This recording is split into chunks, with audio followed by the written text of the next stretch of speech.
The message didn't arrive with a bang. No alarms. No dramatic system failure.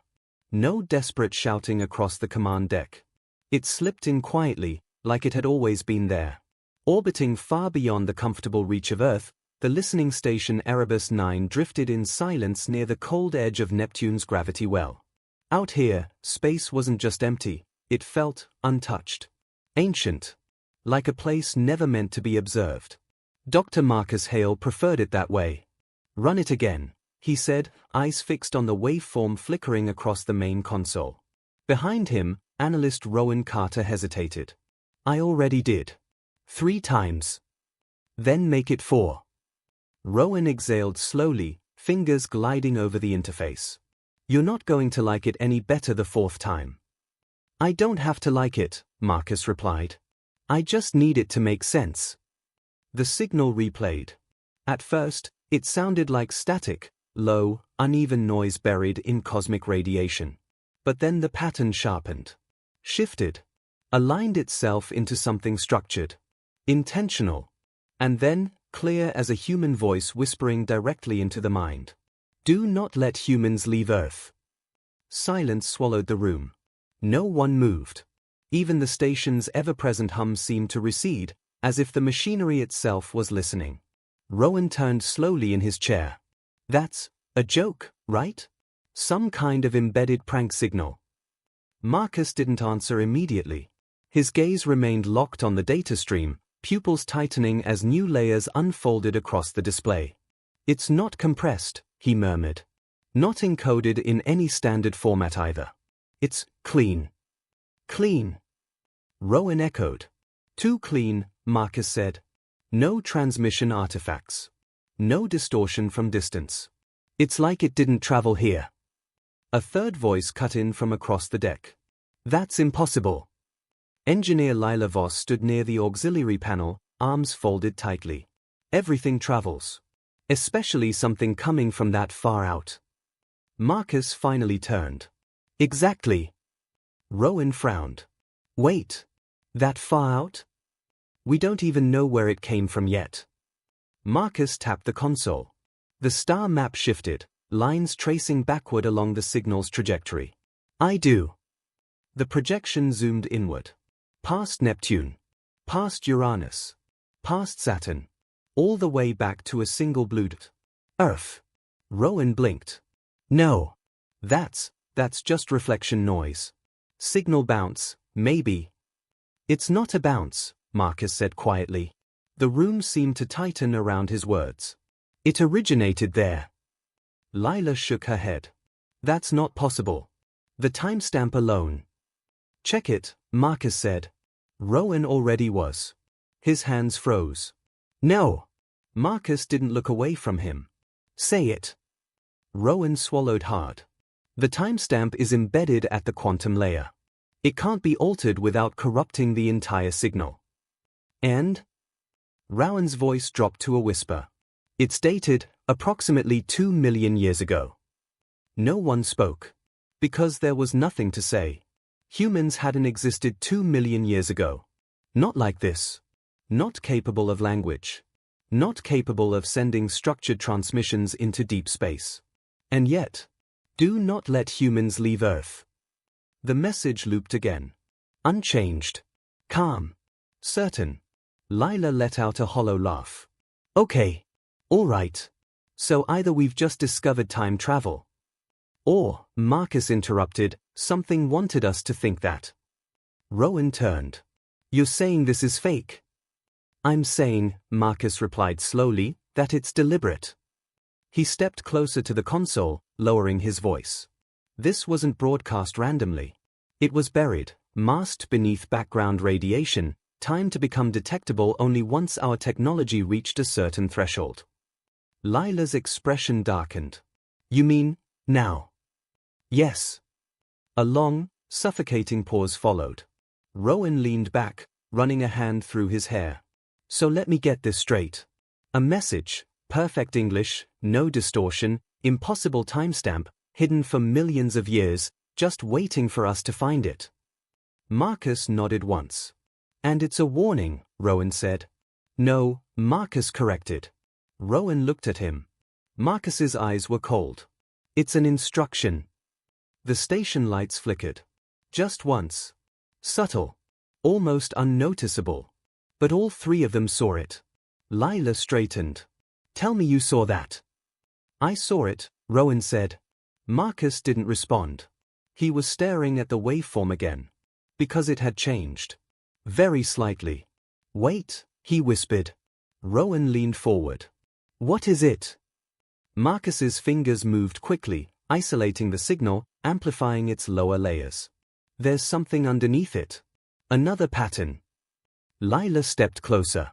Another message. I don't know yet. The audio deepened, distorting into something almost organic. Like the original transmission was being peeled back, revealing something hidden beneath its surface. Rowan's voice tightened. Marcus, signals don't just change on their own. I know. Then what are we looking at? Marcus didn't answer. Because in that moment, the message stopped repeating. For the first time since they discovered it, the signal went silent. And in that silence, something new began to form. Not a replay. Not a loop. Something responding. A low, rising tone filled the room, vibrating through the metal beneath their feet. The consoles flickered again, longer this time. Lila backed away slightly. That's not us. We're not transmitting anything. Rowan's breathing quickened. Marcus! But Marcus just stared at the screen. Because the waveform wasn't stabilizing. It was shifting. Learning. And then, the speakers crackled. A new voice emerged. Not calm like the first. Not human. And definitely not meant for them. Marcus felt a chill crawl up his spine as the first distorted syllable began to take shape. The signal hadn't just been waiting. It had been listening. And now, something had answered. The voice didn't sound like it came through the speakers. It sounded like it forced its way out of them. A jagged burst of static tore across the command deck, sharp enough to make Rowan flinch back from his console. Lila swore under her breath as the overhead lights pulsed, once, twice, before settling into a dim, uneven glow. Marcus didn't move. He couldn't. Because the waveform on his screen wasn't stabilizing. It was mutating. Cut the audio, Lila snapped. I'm trying. Rowan's fingers flew across the interface. It's not responding, manual override isn't. The speakers shrieked. Then, silence. Not the natural quiet of deep space. Not the soft mechanical hum of a station in orbit. This silence felt wrong. Pressurized. Like the air itself was holding its breath. And then the voice returned. Lower. Clearer. Containment failed. The words dragged across the room like something heavy being pulled over metal. Rowan froze. Did that just? Yes, Marcus said, his voice barely above a whisper. Lila shook her head. No, that's not possible. That's not even, what language is that? English, Rowan said hoarsely. No, she snapped. It sounds like English. That's not the same thing. Marcus zoomed in on the signal, isolating the new layer that had emerged beneath the original warning. It's adaptive, he murmured. Whatever this is, it's aligning itself to our neural patterns. Translating in real time. Rowan looked at him. You're saying it's learning how we understand language? I'm saying it already knows. The screen flickered. For a fraction of a second, the waveform glitched. And something else appeared beneath it. Not data. Not static. An image. Rowan blinked. Did you see that? Yeah, Lila said slowly. I saw it. Marcus didn't respond. His hands were already moving, rewinding the feed frame by frame. There, Rowan pointed. Stop. Marcus froze the image. It was distorted. Fragmented. But unmistakable. A battlefield.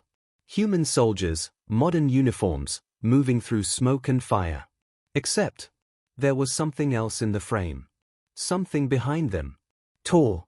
Indistinct. Wrong. Its shape bent in ways that didn't align with perspective, like it wasn't fully part of the same reality as everything else in the image. Rowan's voice dropped. That's not real. Lila folded her arms tighter. It's a corrupted file. Visual bleed from another data stream. Marcus didn't look convinced. Check the metadata, he said. Rowan hesitated.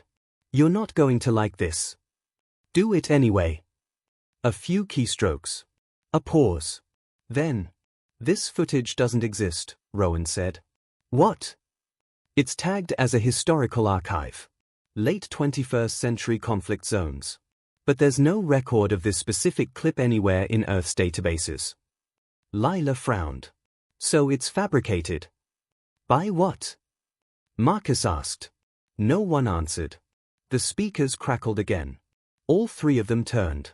The voice returned, but this time, it wasn't speaking in full sentences. Fragments. Broken pieces of sound layered over one another. They forgot. Door is not closed. Inside, inside, inside. Rowan's hands hovered uselessly above the controls. I can't isolate it anymore. It's bleeding into every system. As if on cue, the main display shifted. The star map vanished. Replaced by something else. Lines of data scrolled rapidly across the screen, too fast to read, too chaotic to follow. And beneath it all, more images flickered in and out. Cities. Crowds. Moments from human history. But each one, wrong. A family standing in front of their home, smiling. Until the frame stuttered, and for a single instant, something stood behind them in the doorway. A news broadcast, perfectly normal. Until the anchor's reflection in the screen moved differently than she did. Rowan stumbled back from his console. Turn it off. Just shut it all down. I can't, Lila said. It's not coming through the comms anymore, it's in the station. Every system is echoing it. Marcus's jaw tightened. It's not just transmitting, he said. It's integrating. The temperature in the room dropped suddenly. Not by much. But enough for their breath to begin to fog. Rowan noticed it first. Why is it getting cold? Lila checked the environmental controls. It's not. The system says we're stable at 22 degrees. Then why can I see my breath? No one had an answer. The voice spoke again. Closer this time. Not from the speakers. From everywhere. You opened the path. Marcus felt it then. A pressure behind his eyes. A faint, pulsing ache, like something was trying to push its way into his thoughts. Don't listen to it, he said quickly. Focus on something else. Anything else. Rowan shook his head. It's not about listening. It's... He stopped. His expression changed. Rowan. Lila said. Hey, look at me. But Rowan wasn't looking at her. He was staring past her. At the observation window. Slowly, he raised a hand and pointed. There, he whispered. Marcus turned.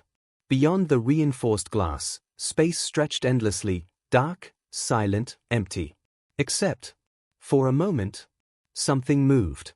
Not fast. Not obvious. But unmistakable. A shape, vast and indistinct, sliding just beyond the edge of visibility. Watching. Marcus's breath caught. That's not possible, Lila said, though her voice trembled. Rowan didn't respond. He was still pointing. It followed the signal, he said quietly. The voice returned one last time. Clearer than before. Colder. Coordinates, confirmed. Marcus's blood ran cold. Because the main display changed again. The chaotic data vanished. Replaced by a single, steady image. A map. Not of space. Of Earth. A blinking marker pulsed at its center. And beneath it, one word appeared. Home. The leak lasted 12 minutes. That was all it took. 12 minutes for something buried beneath layers of classification, encryption, and denial to fracture and spill into the world. No one ever officially claimed responsibility. Some blamed a system's failure aboard Erebus 9. Others whispered about sabotage or panic. But by the time global networks managed to contain it, it was already everywhere. Clips of the transmission. Fragments of distorted images. The single, impossible line that spread faster than any virus. Do not let humans leave Earth. At first, people laughed. A hoax. A marketing stunt. Another conspiracy theory clawing its way into relevance. But then the second phrase surfaced. Shorter. Far worse. Containment failed. That's when the panic began. Within hours, governments moved. Information blackouts. Emergency protocols. Entire sections of the internet quietly erased. Official statements dismissed the incident as fabricated data corruption, nothing more than a misinterpreted deep space anomaly. But the damage was done. Because some things couldn't be erased. Like the coordinates. They had been embedded in the leaked data, subtle, almost hidden beneath layers of noise. But not hidden enough. Antarctica.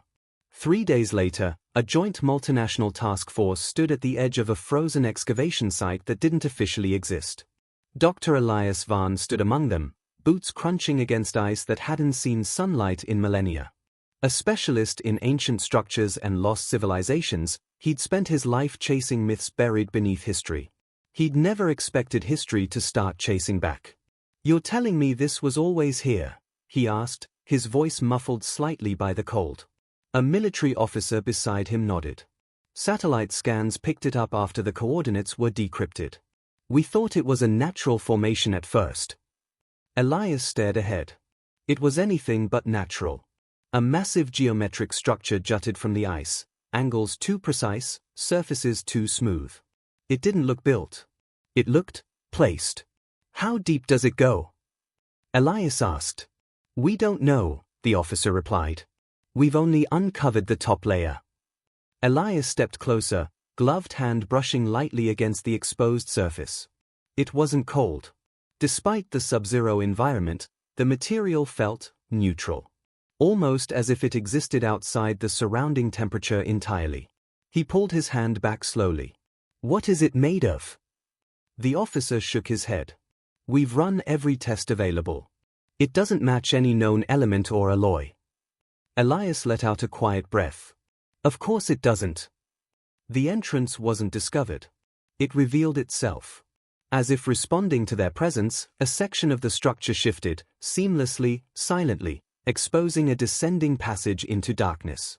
No mechanical sound. No visible joints. Just movement. The team hesitated. Then, one by one, they stepped inside. The air below was different. Not stale. Not ancient. Fresh. That was the first thing Elias noticed. The second was the scale.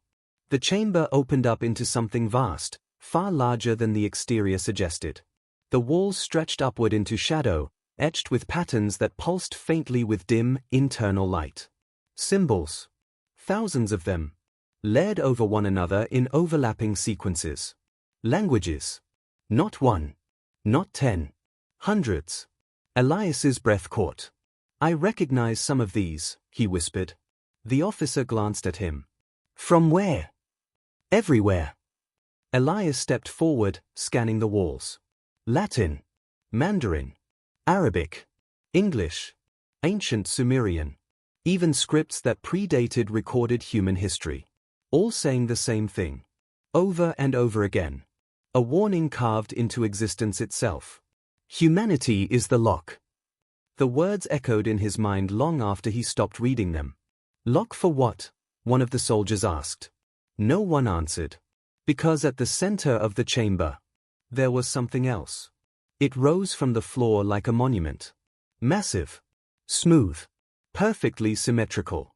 A sealed construct, its surface unbroken except for a series of concentric rings etched into its core. It didn't look like a machine. It didn't look like a prison. It looked like a door. Elias approached slowly, every instinct screaming at him to stop. But curiosity pushed him forward. It always did. "This isn't containment," he murmured. "Not in the way we understand it." The officer frowned. "Explain." Elias gestured toward the structure. "Look at it. There are no reinforcements. No external power source. No visible locking mechanisms. Then how is it sealed?" Elias's gaze drifted back to the walls. To the words repeated in every language humanity had ever known. Humanity is the lock. His stomach tightened. It's not sealed from the outside, he said slowly. The officer's expression shifted. What? Elias turned back to the construct. A cold realization settling into place. It's sealed by us. Silence fell across the chamber. Heavy. Unavoidable. One of the soldiers let out a nervous laugh. That doesn't make any sense. We just found this thing. How could we possibly? The ground trembled. Not violently. Just enough to be felt. Elias froze. Did you feel that? Someone asked. Another tremor followed. Stronger this time. Dust fell in thin streams from the high ceiling above. The symbols on the walls flickered. For a brief moment. They changed. The repeated warning distorted, shifting into something new. Something incomplete. Luck. Failing. Then it snapped back. As if correcting itself. As if it wasn't supposed to be seen. Elias's heart pounded. Everyone, the officer barked, fall back. Now. But Elias didn't move. Because he was staring at the construct. At the center of its smooth surface. Where a thin, almost invisible line had appeared. A seam. It hadn't been there before.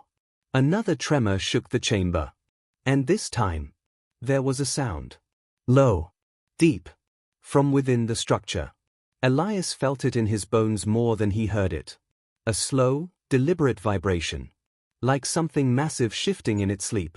His voice came out barely above a whisper. It's not a lock. The officer turned sharply. What? Elias didn't look away from the forming seam.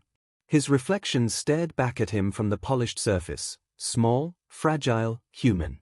It's a door, he said. The vibration deepened. The seam widened, just a fraction. But enough. Enough for something to slip through. Not physically. Not yet. But something else. A presence. Cold. Ancient. Aware. Elias staggered back as a single thought forced its way into his mind. Not in words. Not in language. But in meaning. Clear. Absolute. It had been waiting. And humanity, without ever knowing, had just started to let it out. The message from Erebus 9 arrived broken. Not transmitted, forced through. It bypassed standard communication channels, overriding military satellites and civilian networks alike, appearing simultaneously across secured terminals, emergency frequencies, and private devices. For 3.2 seconds, the entire planet heard the same thing.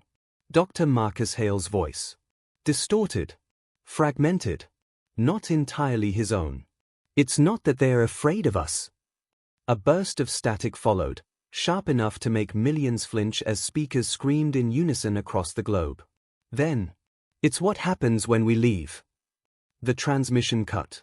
No signal origin. No traceable relay. Just silence.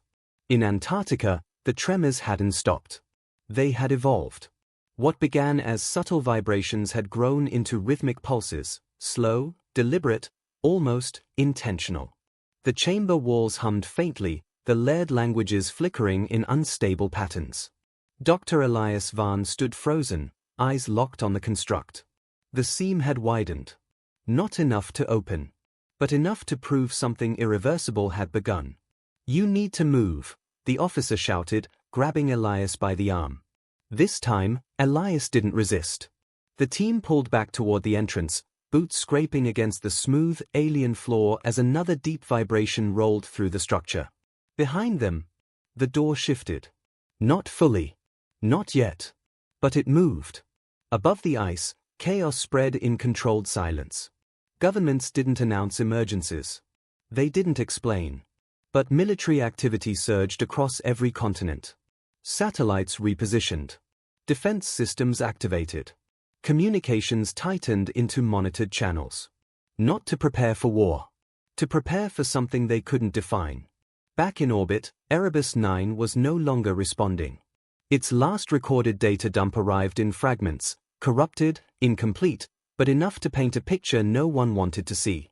Interior camera feeds flickered across analysis screens on Earth. Hallways. Empty. Lights dimmed.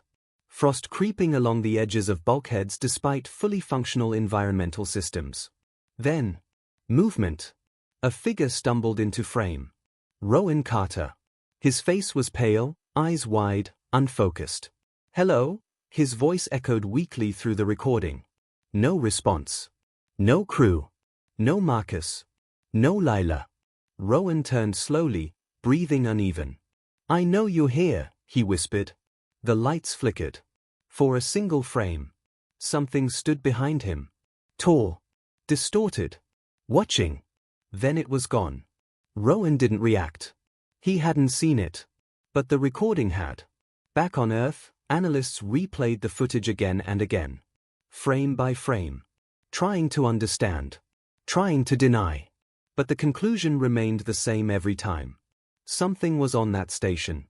In Antarctica, evacuation orders were issued. Not publicly. Not officially. But the base began clearing out within minutes. Personnel were extracted. Equipment abandoned. Data prioritized above all else. Elias stood at the edge of the excavation site as transport craft descended through the frozen air. He didn't move. Didn't speak. Because he could still feel it. That presence. Even here. Even above ground. "Doctor," the officer called. "We're leaving, now." Elias turned slowly. "You felt it too, didn't you?" he asked. The officer hesitated. Just for a second. That was enough. Elias nodded faintly. "It's not just inside that structure," he said. "It never was." Another tremor rolled beneath their feet. Stronger. Longer. And this time, it didn't stop. Across the world, people began reporting the same thing. At first, it was dismissed. Stress. Mass hysteria. The psychological aftermath of a global information breach. But the reports didn't stop. They spread. And they matched. Perfectly. Dreams. Not normal ones. Not random. Shared. A vast, endless darkness. Something moving within it. Pressing. Waiting. And always. The same feeling. That it was aware of them. Watching them. Through them. Then came the moment no one could explain. No technology recorded it. No system detected it. But every human being experienced it. Simultaneously. For less than a second. The world went silent. Not audibly. But internally. Thoughts paused. Breaths held. Hearts seemed to skip in perfect unison. And in that impossible stillness, a single word echoed across the minds of billions. Not spoken. Not heard. Felt. Stay. Elias dropped to one knee, gasping as the sensation passed. Around him, others did the same. Soldiers, scientists, pilots, all frozen in shared shock. "What was that?" someone whispered. No one answered. Because deep down, they all understood. Far above Earth, drifting in the cold silence near Neptune, Erebus 9 remained dark. Lifeless. Abandoned. But not empty. Inside the station, systems flickered weakly back to life. Not under human control. Something else moved through the corridors now. Slow. Deliberate. Learning. Adapting. The main console activated one final time. The original message appeared again. Do not let humans leave Earth. But this time, it wasn't alone. Beneath it, new words began to form. Not a warning. Not a response. A realization. The door opens. From both sides. On Earth. The tremors stopped. The dreams didn't. And something ancient, something patient, had finally felt the first crack in its prison. Or perhaps, its shield. Because humanity was never meant to escape. They were meant to remain. To hold the line. And now, for the first time in millions of years, that line was starting to break. They called it a delay. A temporary halt. A precaution. But the truth was simpler. Humanity had stopped looking at the stars. Every active deep space program was suspended within 48 hours. Launch windows were missed. Missions were scrubbed. Entire fleets remained grounded under layers of official reasoning that never quite explained why. No one said the word fear. But it hung in every room where decisions were made. Because the warning hadn't gone away. It had changed. The Antarctic site was sealed. Not abandoned, never that. Guarded. Observed. Watched around the clock by people who didn't sleep easily anymore. The structure hadn't opened further. The seam remained. Thin. Silent. Waiting. But the readings coming from it, they were increasing. Not energy. Not radiation. Something harder to define. Activity. Dr. Elias Vaughn sat alone in a dim observation room overlooking the frozen expanse. Monitors flickered quietly around him, each displaying fragments of data no one fully understood. Seismic patterns that resembled breathing. Signal echoes that didn't originate from any known source. And one constant. A low-frequency pulse that matched no natural phenomenon. Except one. The human brain. They are synchronizing. Elias didn't turn as the voice entered the room. The officer stepped beside him, arms crossed. "With us?" he asked. Elias nodded faintly. "Not with our technology. Not with the planet." He tapped the screen lightly. "With us." The officer was silent for a moment. Then, "That's not possible." Elias finally looked at him.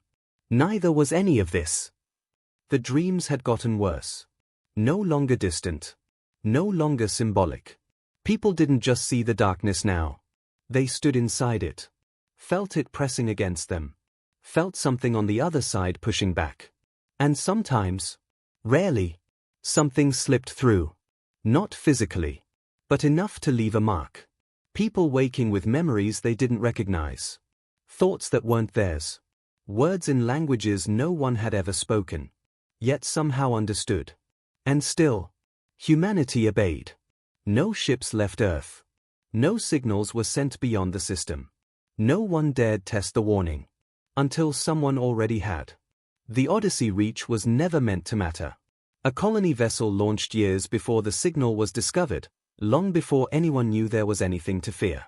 It had slipped past every recall order simply because of distance. Too far to reach. Too far to warn.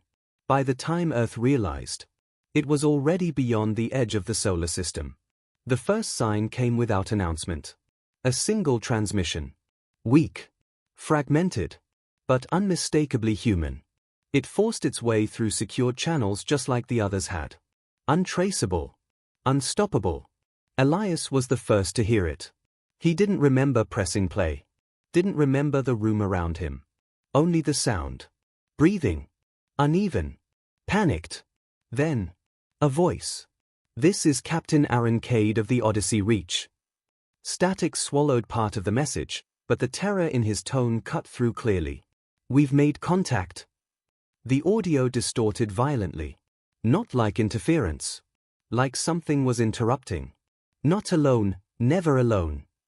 A second voice bled into the transmission. Not human. Not separate either. Laird. Speaking through him. "You opened the way." Elias felt his chest tighten. The recording continued. Captain Cade screamed. A raw, uncontrolled sound. "We didn't do anything, we just crossed the boundary, we just..." Silence. Then, calm. Too calm. When Cade spoke again, his voice wasn't shaking. It wasn't afraid. It wasn't entirely his. "We weren't meant to spread." Elias whispered the words before they finished playing. He already knew. The final part of the transmission came through in perfect clarity. No distortion. No interference. Just truth. They were never containing us. A pause. And in that pause, something vast seemed to lean closer. Listening. They were containing what follows. The signal cut. Gone. No trace. No echo. Nothing. The room was silent. Elias didn't move. Didn't breathe. Because he could feel it. That same presence from before. Stronger now. Closer. As if something, somewhere, had just been noticed. Across the world, the dream stopped. Not faded. Stopped. Replaced by something else. Awareness. People stood still in the middle of conversations. In the streets. In their homes. Looking up. Not at anything visible, but at something they could feel. A shift. Subtle, but undeniable. Above Earth, satellites captured nothing unusual. No incoming objects. No anomalies. No threats. But deep beyond the edge of the system, where human senses barely reached, something moved. Ancient. Massive. Awakening. Back in Antarctica, the seam widened. Not much. Just enough. A thin line of darkness split the surface of the construct. And from within, something pulsed. In rhythm. With every human heart on Earth. Elias closed his eyes. And for the first time, he understood. The warning. The structure. The dreams. The fear. It had never been about keeping humanity inside. It had been about keeping something else out. And now, a single ship had crossed the line. A single door had opened. And whatever waited in the dark had finally found the path. Hours later, one final transmission appeared. Not from the Odyssey Reach. Not from Erebus 9. Not from anywhere humanity could reach. It didn't come through speakers. Or screens. Or signals. It appeared in the only place left. The human mind. A message without sound. Without language. But perfectly understood. Clear. Cold. Certain. We see you. And across the galaxy, something that had been waiting since before humanity existed began to move.